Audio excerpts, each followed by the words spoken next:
Hey guys, it's Sean. And Mitch. And this is something I forgot to show you underneath the Mage Tower last time. So this is actually the prison of Nethrazim. He's a demon that the elves captured and placed under here when they built the Mage Tower. And originally he's meant to represent like an Enderman basically, but like really beefed up. He's got wings and stuff. But he's still got the under eyes, so you can see he's an Enderman. And this is actually his cult down here. You can see they're trapped with him.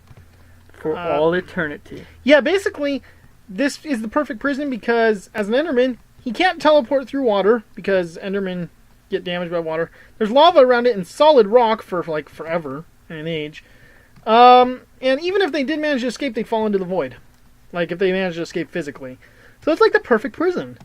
And if they manage to shut down this reactor here, they'd also fall into the void. But that's not what we're showing off today anyway. That was just a bonus. What happens if the reactor just kind of gives out eventually? Then they fall into the void and die. It's a life sentence. He's a demon. Well, it wouldn't be a life sentence after he died. It'd be a death sentence. Well, he's supposed to die. Well, I don't know. He's too powerful. He's too powerful to be imprisoned by normal Can demons die is the real question here. I don't know. So anyways. Let's find out. I'm not dropping him in the void. Because in the game, he would just die. Because he's not actually... Okay, we're moving on. So this is Agrar. This is actually the first desert village I found. And I originally buried the whole thing in a giant shell. I'm making gestures with my hand you can't see. Like, trying to show a shell over the village. Stop giving that gesture with your hand. Mitch, don't even go there. But eventually I actually tore down like the giant dome. It just looked like a big, basically hill. Like that one right there, except for a lot bigger. In the middle of the desert, so you couldn't even see there was village there. Eventually I tore that down though and turned it into this instead. And it's kind of just a normal deserty type village. You know, there's nothing too special about it. I kind of did this thing with a well in the center instead of a normal village well. I changed it. Well. What do we have there? Ha ha ha, Mitch and your puns.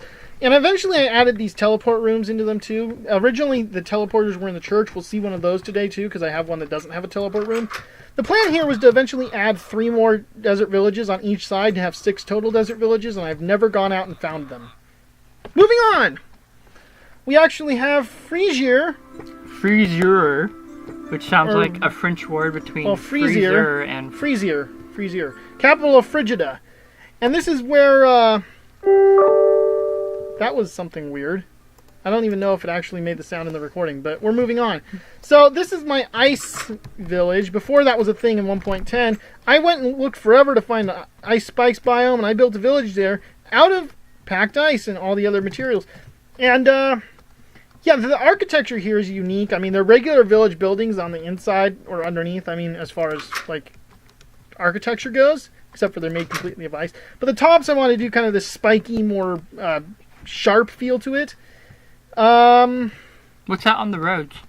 That is actually white wool, and the only reason it's there is to keep snow from accumulating on the roads. Okay. This place has a soundtrack that we might hear if we stay here long enough. Oh, you actually can hear it right now. This is actually the Ice Castle, and it's one of the very few castles I built elsewhere that has an interior. Okay. And it's not really all that detailed of an interior. The side doors just lead to the corner towers. Whoops. As a bonus, can you show us how the music is actually made? I can do that, yeah. Okay. And, you know, I'll do that at the same time I show you the crypt. Okay, sounds good to me. So this is actually the roof, and you can see it's, like, covered over here. I kind of did that on purpose to give it this kind of, like, really cool aesthetic feel. This is actually the king's chambers up here, kind of like my castle back home, and there's the king. I forget what his name is. It's like Caesar something or something. Caesar! Well, actually, because, like, now I have to go look. I think it's like... Is that like Caesar? Caesar? Caesar Cornelius Meridian. Cornelius, yep. Don't do that to me, Cornelius. Cornelius. Oh, Cornelius. Right. Okay. Right, so let me go show you guys how the music goes. So this is the crypt down here, by the way. This is the only village that didn't start cremating their dead during the Undead Wars because they didn't think they had to worry about it. Well, they did. Well, that's because Zane opened up another portal down here and poured some of his forces into here. But these guys actually refused to follow him, and this is why they have their own banner that's actually very similar to the banner of Frisier, except it has a skull instead of a circle in the center. Let me show you guys how the music goes, and that is it right there. Whoa. Basically, that command block plays the sound file, and these are all hand-placed and timed to they're a repeater set, timed to the exact length of the track. Which, by the way, the track playing in the background is the Kingdom Hearts Piano Collections version of You can see it Gion's moving. theme. Yeah, you can. You can see the redstone signal moving. What would happen if you messed one up? Then the sound would be just a little bit overlapped and wrong. I see. This was supposed to be more of the village over here. You can see I started building a second blacksmith and some more houses, but I eventually stopped that to work on other projects. But this was one of my other projects, like around the time of the Maid's Shower, maybe a little before it. I'm kind of just going through the project in chronological order. I had to do something special to cover up these farms. Okay. Because otherwise they would have gotten snowed out. And the water would have frozen too, and that would have been bad. But we're moving on from the Ice Village, and you guys can hear the music in the background kind of a little. But, yeah, by the way, there's a lot of Kingdom Hearts stuff in here. I enjoy that game a lot, and so I wanted to add it in. There's 2 more human villages. I don't know if we'll have time to see both. This is New Subbranch. And it was...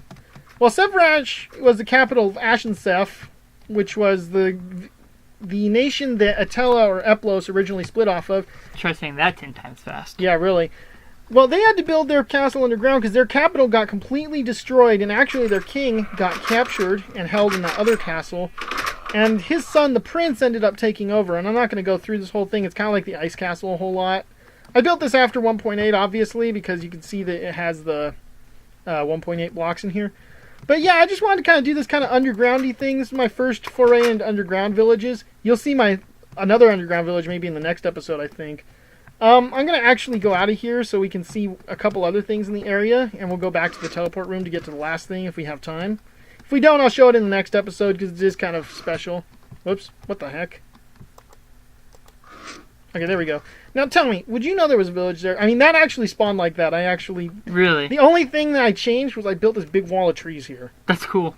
But, like, you would know that. No, I would never know. The reason that it's there, by the way, is because I found some floating islands and built another nether fortress here. Just another fortress. Another nether fortress, yeah. This one's actually quite a bit bigger than some of the others, too. Yeah, I know. But Wow. This actually destroyed this town, which is called Laketown. Story-wise, Laketown was where... was one of the Atellan villages before the Dark Wars, and eventually got destroyed. And then Ashenseff, or the survivors there, built this castle here to try and reuse it as a defense, and they came and destroyed it again, and so they escaped into the mountains. I'm actually going to build a destroyed building, because I got a request to actually show some actual building stuff, and that's what we're going to do for the rest of the video. And I'll show you the other towns next time. But I'm showing you guys how I do destroyed buildings. I'm just going to do a regular house.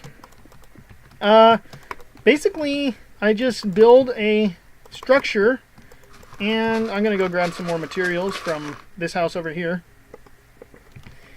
But yeah, I just build a regular structure, and then I use some TNT on it. So we're going to do that for the next couple moments. Because I did get a request to do building. I don't usually put glass in it because it gets blown up anyway, so I usually ignore that part. The same thing goes for the door. But the rest of it I do this, and I just kind of put 2 or 3 pieces of TNT in it and use that to blow it up. And yeah, this is kind of actually a little bit boring now that I think about it. But, it was requested, so I'm showing you how I do some building. Or how I used to do some building, I guess, because this isn't how I build anymore. Well, not really. Now you build cool stuff. Exactly. Thanks for that vote of confidence, Mitch. Anytime, Shiny, anytime. Yeah, that's real polite of you. Anyways. Do I sense a little sarcasm? Maybe just a little. Boom! And then we're going to put one more, like right there, and we're going to put a block under it so it doesn't fall down. And that's how I do destroyed structures. Actually, this village I destroyed with the Wither. But still, this is what's left of the Laketown forces. There's a garrison here, actually, that fights against there sometimes. But that's pretty much it for this episode. The people of Laketown, actually, you can see that's their flag there. They moved, and you can see the similarity. They moved to the place called Oceanside, and we'll get to that another episode. Anyways, guys, it's been fun, and we'll see you next time. Please like and subscribe. And peace out. See you next time. Take care.